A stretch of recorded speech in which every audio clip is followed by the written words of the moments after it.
Just when you thought you were out, they warp you back in. With a Star Trek so magnificent, it feels like you're standing in the Musée d'Orsay with nothing to say except, Vincent Van Gogh, fuck off.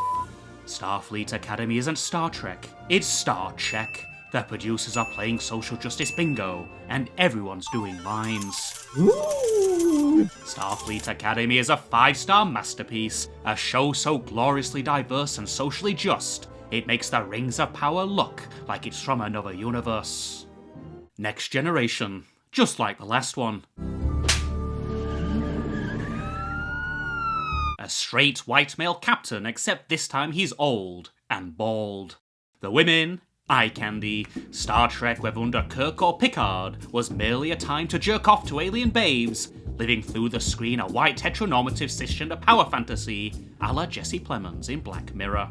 The 60s and the 90s were a dark age for minorities, women, and all non-male, non-human entities, yet a golden age for golden boy white boys. Something had to change, and change it has with a Star Trek that looks like it not only had a sex change, but its personality removed and replaced with a pluribus from Planet Acolyte. Everybody's shit! Finding a white man in Starfleet Academy is easy. He is one, young, handsome, cocky, enough to turn a man gay. Or a Klingon. The show wastes no time in showing everything. If Picard wasn't hard before, he is now. In Harry Potter, this spell would be Homo erectus. If at first you thought Jaden Krag was wearing a kilt, maybe he's spent time in the Klingon Highlands, think again. This ain't a kilt, it's a skirt, for this Klingon only goes trekking on Brokeback Mountain via a trip to Uranus. Representation matters. Finally, every man yearning for a good old Klingon rogering can rejoice. In this Star Trek, you don't shout Khan, you scream can't. You realize that the aim will of course be very crude. Captain Kirk, the endearing jerk. Caleb, just a jerk with a celeb Love Island makeover. When Caleb, the charisma black hole asshole, is not kicking ass and taking girls' numbers, I'm gonna act like an arrogant little shit. He's firing off more blanks than a Scottish bloke with Tourette's at the BAFTAs. Compensating fish boy who was sad and lonely because he has a teeny tiny fish dick. Cadets. He's got a little coat. Fuck off. I've got a big fucking rabbit in my house. To be fair, he does have a point. Classmate Darren Raimi looks like he just got back from a Doctor Who audition. Although one wonders why in this utopian future free of racism, sexism and homophobia, Caleb is allowed to utter such abhorrent speciest insults. Tiny fish dick. Cadets. Maybe on his planet having a penis the size of plankton makes you King Dong. You humans, when are you gonna learn that size doesn't matter? Who's this? Spock from Bangkok? Live long and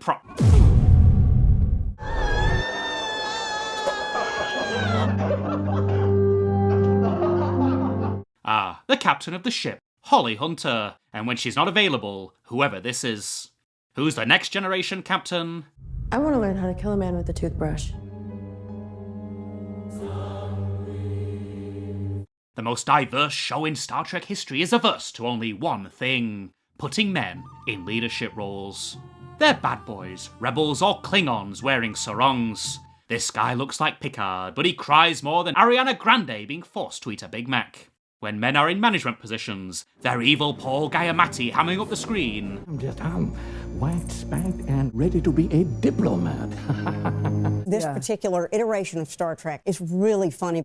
Freshness, you know. No, Holly. It's time for her shot. You understand? Do something. Give her the shot. You understand me? Or villainous aliens who sound like the Elephant Man. I am the dual scroll. Frickin' women's liquor! Oh no, Mr. Merrick. Space, the final frontier, to boldly go where no one has gone before. Federation propaganda. Feel-good colonizing bullshit. Brainwash poor kids into fighting the good fight for Big Brother Starfleet. If Gene Roddenberry ever had this kind of Star Trek in mind, Colonizing bullshit. then he was suffering from dementia. Original Star Trek presents a utopian vision for space exploration, a time where humanity overcomes poverty, hunger, war, and yearns to explore. Here, Caleb ignores all that lore and makes Star Trek sound like Star Wars. Once more, rule the galaxy. We shall Bullshit. Star Trek is only as good as its stars, and if you soon bore of anti-capitalist Caleb Spiel or the Klingon's kink, then there's Sam. She ain't no man or even woman, she's a seriously annoying mech. Before I even put my underwear on my butt. Just like Cisco! We're losing the peace. If she is the future of AI, we can just call it A, because there's no intelligence, only a mouth that you wish was in the Matrix. It is real! It took her creators on planet Kask 200 years to make her. One suspects 199 of those were spent procrastinating. She's a hollow hologram, with a personality that'll make you say hello to your next generation DVD box set faster than Paramount looking to pull out. When it looks like she's been terminated in episode 8, you'll celebrate like the Artemis crew passing the moon. Too soon. Before you've even popped the bubbly, lovely, she's back, and this time here to stay. And now she has a dad. Tarima Sadal, a Betazoid, for a beta show. She's so empathic, she has a bolt in her neck like Frankenstein to dial down her emotions. They say in space no one can hear you scream, but unplug this queen and she'll sound like Yoko Ono. One wonders if she's missing another bolt in her neck, because what the Betazoid sees in the human hemorrhoid, not even John Lennon could imagine. Speaking of hemorrhoids, here's the asshole, and he's getting married. Despite all his people looking like Tobiah in Arrested Development, his future spouse looks like Beyoncé. Deepest, darkest spaces lit up, like the BBC. We've struck an iceberg. I'm the captain now. Hold up, the wedding is cancelled. Word must have been spreading. The teeny tiny fish did. Cadets. Blue Man's balls must be bluer than his face. She's not spreading for this Kionian. Planet. Incel. Starfleet Academy is Police Academy minus the comedy. Although at times you wonder if you're watching the Orville. And tradition.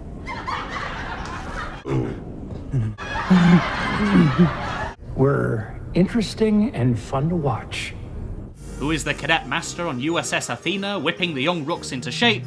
Why, it's Laura Fock. She acts like Whoopi Goldberg in Sister Act. Why are none of you crying? I'll cry. Quiet! And looks like, what the fuck? In Deep Space Nine, these aliens looks like Godzilla. Laura looks like the love child of Worf and Bebop's sister. The through thread of the whole show is... Mama! Caleb misses his mommy. Where have we seen that before? Stay with me, Mom. While all the focus is on his missing mama, where's Daddy? Who knows? Who cares? Starfleet Academy is so progressive that it's progressed past the idea of fathers. Nosbraka, what made him become the big bad? A bad dad. Jaden. You are Klingon!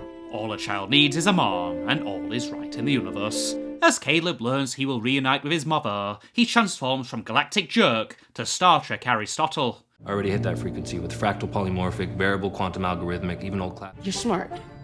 This is like Captain Kirk becoming Spock within 9 episodes of the original series. In the final episode, Caleb's makeover is complete. He saves the day with a speech so sappy, it makes Mom cry, and Paul Giamatti break character. I can be a part of this world without forgetting where I come from, without forgetting you. I've been looking for home, and I think I finally found it. Oh my God. I played a talking orangutan, but this is weirder. This is the most unusual thing I've gotten to do so far. From Star Trek Enterprise to Star Trek Discovery, there was a 12-year break in programming. After Starfleet Academy, don't be surprised if the break is longer than the sun's orbit around the Milky Way. There's no way Star Trek will ever reach such heights again. Starfleet Academy is a masterpiece, the pinnacle of Paramount entertainment. Live long and prosper. That doesn't work for me.